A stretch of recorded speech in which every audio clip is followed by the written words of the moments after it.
Ďakujem, dobrý deň. Volám sa teda Kažmer Ladislav a pracujem ako výskumný pracovník v jednom českom ústave, Národnom ústave duševného zdravia, ktorý je lokalizovaný tesne za Prahou. Každopádne ako slovenský, stále ešte slovenský občan, myslím si, že moje počínanie jak na ústave, tak na tejto konferencii bude orientované jak alebo už len z princípu jak k Česku, tak i čiastočne ku Slovensku. A síce moja prezentácia sa zaoberá vybranou problematikou v oblasti alkoholu, konkrétne nejakým krátkým, takovým skôr epidemiologickým diskurzom do problematiky alkoholovej úmrtnosti, respektíve verejnozdravotných, public health, verejnozdravotných škod na zdraví obyvateľstva v dôsledku konzumácie alkoholu, konkrétne teda vysokorizikové konzumácie alkoholu a v jednom teda typicky epidemiologickom ukazateli, a to je, ako si Česko a častočne Slovensko stoja z hľadiska teda úmrtnosti spojenej s alkoholom.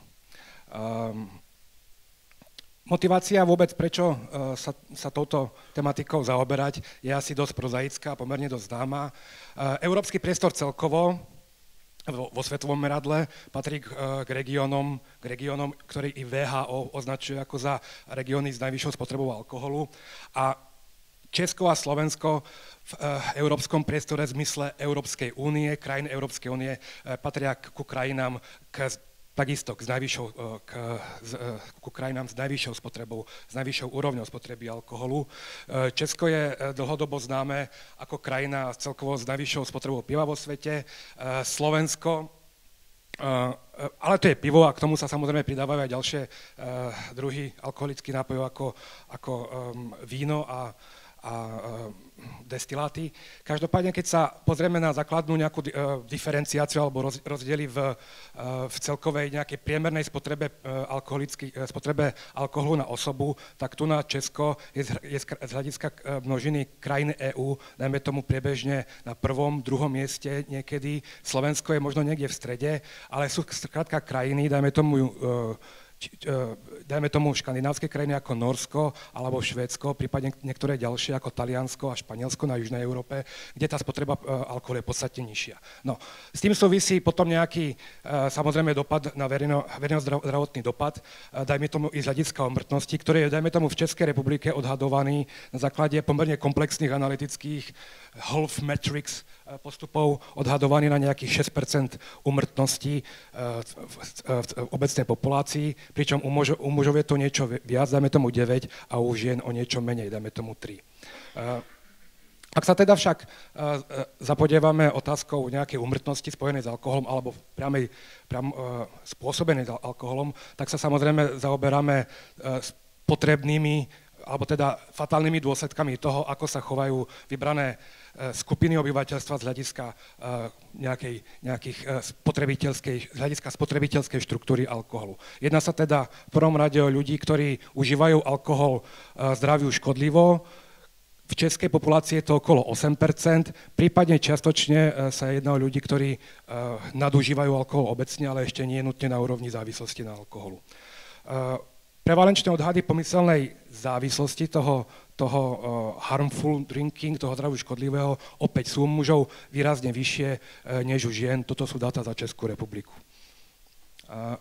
Ak teda analyzujeme nejakú tú úmrtnosť z hľadiska alkoholových diagnóz, tak jedná sa o skupinu diagnostických príčin smrti, ktoré majú tzv. 100% atributívnu frakciu, to znamená, sú to ochorenia predovšetkým ako alkoholové ochorenie pečene, prípadne priamo závislosť na alkoholu a ďalej, kde ten alkohol explicitne vystupuje ako kauzálny determinát alebo príčina smrti toho zomrelého. Častokrát sa však tie zoznamy rozširujú aj o ďalšie diagnózy a vtedy sa terminológia trošku mení z tzv. Alkohol špecifické, alkohol specific úmrtnosti sa, dajme tomu, analyzujú nejaké alkohol-related úmrtia, to znamená nejaké úmrtia na základe príčiny, ktoré sú vysoko spojené na základe nejakej atributívnej frakcie s alkoholom. A to je, dajme tomu, na základe zoznamu britského štatistického úradu, dajme tomu chronická hepatitída, ktorá nemá ďalšiu príčinu klasifikáciu, takže ako neklasifikovaná, prípadne fibroza, cirhóza, pečene, kde tie atributívne frakcie sa pohybujú až nad 50%. Ak sa teda pozrieme na nejaký základný vývojový ukazateľ tej alkoholovej úmrtnosti spojenej s alkoholom, jak s tými 100% atributívnymi frakciami, tak tej fibrózy a cirhózy, kde tá atributívna frakcia je veľmi vysoká, tak bohužiaľ v Česku i napriek tomu, že konzumné trendy sú pomerne stabilné, možno mierne v poslednom 10 ročí klesajúce, tak nejaké úmrtnostné pomery vôbec nie sú priaznivé, sú naopak sú vlastne naopak rizikové, výstražné a určite neklesajú, skôr rastú. Tieto šrafované odbočím sú práve tie nešpecifikované cirhózy a fibrózy, kde časť toho alkoholu je teda atributívna, časť nemusí byť a môže sa jednať samozrejme aj o nejaký trend, ktorý je spojený s diagnostikou, kvalitou diagnostiky a vykazovania tých štatistík ako takých. Takže pokiaľ tu v týchto šrafovaných vidíme pokles a zároveň na druhej strane tu v týchto alkoholových diagnózach naopak vidíme nárast, vrátane tejto hnedej alkoholové ochorenia a pečenie, tak minimálne z časti sa dá možno kriticky interpretovať tento trend ako zlepšovanie diagnostiky, klasifikačnej diagnostiky naviazanej na alkohol. Zároveň však, keďže tie trendy nejakým spôsobom neklesajú, naopak majú jak u mužov, keby som ukázal u žien, takisto u žien rastúci trend, tak vytvárajú výrazné zaťaženie na populačné zdravie. Toto je medzinárodné zrovnanie toho istého ukazateľa v medzinárodnom meradle, kde Česká republika, táto tmavá, je zhruba v tejto úrovni. Slovensko, toto modro-sivé, je zase naopak v tejto úrovni a tá krivka je taká trošku dosť nestála. Hlavný odkaz však tohto medzinárodného zrovnania je, že sú krajiny, dáme tomu na tom tých juhoeurópskych krajín ako Španielsko, Taliansko, kde tá úmrtnosť spojená s alkoholom je výrazne nízka. A zároveň aj tá spotreba je nízka. Sú krajiny škandinávskeho regiónu, veľmi dobre známe, medzi kolegami ako Švédsko a Norsko, ktoré majú dlhodobo komplexne koordinovanú a komplexne štrukturovanú politiku v oblasti znižovania škôd, alebo teda verejného zdravia a preventívnej politiky v oblasti jak legálnych návykových látok obecne, tak v prípade alkoholu. A tie trendy sú skrátka klesajúce a vlastne pozitívne, v tom zmysle, že klesajú. Naopak máme nejaké, dajme tomu z konzumného pohľadu pre Českú republiku zrovnateľné krajiny, ako Nemecko, táto zelená, Rakúsko, táto linka, prípadne z časti, niekde by som mal mať aj Švajčiarsko ako z časti z tretiny alebo do 40% nemecky hovoriaca krajina. Tak to sú krajiny, ktoré sú konzumne blízke Česku a aj tak tie ukazatele alkoholovej úmrtnosti sú signifikantne nižšie, lepšie. Slovensko bohužiaľ naopak sa približuje niekde na úrovni, dajme tomu tohto Lotyšska. Keby tam bolo Estónsko a Litva, tak by to bolo ešte horšie. Naopak zo škandinávskych krajín je zaujímavé, dajme tomu Dánsko a Fínsko, ktoré je tu, kde je to možno taký dobrý myšlienkový experiment, ktorý vraví, že ak zoberieme škandinávske krajiny, Dánsko, Fínsko na jednej strane a Norsko, Švédsko na druhej strane, tak to sú krajiny, ktoré sa skupiny krajín, ktoré sa od seba diametrálne líšia z hľadiska preventívnej politiky v oblasti aj alkoholu. Kde Norsko a Švédsko majú štrukturovanú a dlhodobo vytváranú i reštriktívnu politiku v oblasti konzumácie alkoholu a tie úmrtnosti sú v podstate nižšie. Naopak Dánsko a Fínsko v tomto smere sú úplne viac liberálne orientované spotrebné krajiny. Dobre, čas pokročil, tak skúsim urýchliť svoju prezentáciu. Táto druhá časť sa zaoberá tým, ako to vyzerá na nejakej vnútronárodnej úrovni. To znamená, v ďalších dvoch, troch ukazateľoch, slajdoch, snímkoch je zobrazená práve táto alkoholová úmrtnosť vo vzťahu k niektorým sociálne priestorovým nerovnostiam na vnútroštátnej úrovni. Toto sú muži, českí muži, kde predovšetkým moravské a moravskoslezské regióny sú výrazne rizikové, tá úmrtnosť je výrazne vyššia, štatisticky i myslenie nejaké probability, nejaké signifikancia, ale aj v rámci veľkosti tých nerovností, uvidíme na ďalšom slade, aké veľké nerovnosti, tak potom niektoré štrukturálne znevýhodnené regióny, ako dajme tomu tu na Ústecký kraj. Tá intenzita úmrtnosti teda, ak sa pozrieme, jak je štruktúrovaná v tom priestore z hľadiska nejakej deprivácie, nejakej sociálne priestorovej deprivácie, sociálne priestorového znevýhodnenia, tak veľmi úzko súvisí. Veľmi úzko súvisí s úrovňou tej deprivácie toho regiónu. Konkrétne regiónu, ktorý má, dajme tomu, vysokú mieru nezamestnanosti a nízku priemernú nejakú agregovanú úroveň vzdelania.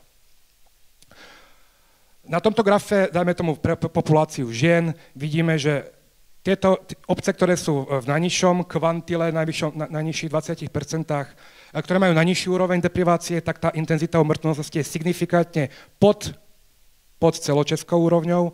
Naopak, s rastom deprivácie to rastie. Podobný, i keď možno nie úplne monotónny, ale podobný trend je a výrazný trend je teda aj v prípade mužskej populácie. Niečo podobné dostaneme, aj keď sa trošku oprostíme od ukazateľa úmrtnosti, ale pozrieme sa na nejakú možno i chorobnosť. V tomto prípade toto sú prebežné štatistiky ročného počtu hospitalizovaných na závislosť na alkoholu, na F10, ktoré opäť potvrdzujú práve tento vlastne túto vlastne pomerne výraznú regionálnu diferenciáciu, kde Olomoucký, Zlínsky, Moravskoslezský kraj, práve tie moravské a moravskoslezské kraje majú výrazne väčšiu hospitalizáciu. Pomyselný nejaký ukazateľ na chorobnosť tých alkoholových diagnóz, alkoholovej závislosti. Naopak, keby sme sa vrátili do mapy a pozreli sa na nejaký hradecký, dáme tomu český, tak aj tá hospitalizácia, aj tá prevalencia, aj tá chorobnosť tých alkoholových závislostí je výrazne nižšia. Takže tá úmrtnosť v podstate dobre kopíruje aj nejakú tú pomyselnú chorobnosť. Ako je to na Slovensku, tak toto je mapka, ktorá v zásade ukázala možno nejaké rozdiely v prípade populácie mužov, toto konkrétne, ale asi by som nehovoril o nejakých prekotných alebo nejakých výrazných sociálne priestorových nerovnostiach. Skôr by som možno len v krátkosti ukázal tu na niektoré okresy, ako, dajme tomu, tu je Rožňava, tu sú nejaké ďalšie okresy a celkovo možno celý tento kraj, alebo všetky tieto regióny od nízkych Tatier na juh. To sú okresy, ktoré dlhodobo vykazujú nižšiu strednú dĺžku života, horšie úmrtnostné pomery a tak ďalej. A nie je tomu inak, aspoň parciálne, nie je tomu inak ani v prípade alkoholovej úmrtnosti. No, toto je podobný graf ako v predošlom za Česko, kde zase máme na tejto osi nejaké sociálne štruktúrálne znevýhodnenie, nejakú tú relatívnu depriváciu tých obcí, tých mikroregiónov. A opäť to veľmi úzko súvisí, tá intenzita úmrtnosti opäť veľmi úzko súvisí s úrovňou tej sociálne štruktúrálnej, sociálne demografickej deprivácie, znevýhodnenia. Možno nie tak prekotne ako na českých dátach, ale minimálne, ak zoberieme dolný kvantil, to znamená ten najmenej, alebo teda v podstate ako relatívne zvýhodnené regióny, tak tá intenzita úmrtnosti je signifikantne pod celoslovenskou úrovňou. Ak zoberieme tie najvyššie, ako najviac štruktúrálne znevýhodnené, tak signifikantne nad. Dobre. Posledná vec, čo len v dvoch vetách spomeniem, že úplne iný pohľad na úmrtnosť by mohol byť, že by sme sa pozreli na aká je úmrtnostná situácia na jednej strane a na druhej strane, aká je vlastne stredná dĺžka života ľudí, ktorí sú závislí na tom alkoholu.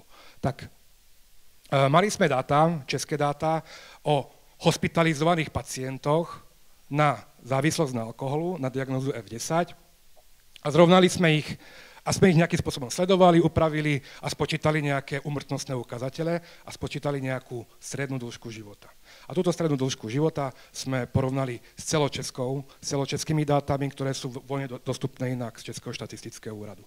A vyšlo, že zhruba nejaká strata na počtu rokov, strata na strednej dĺžke života ľudí hospitalizovaných na alkohol je 20 až 25 rokov oproti českej obecnej populácii.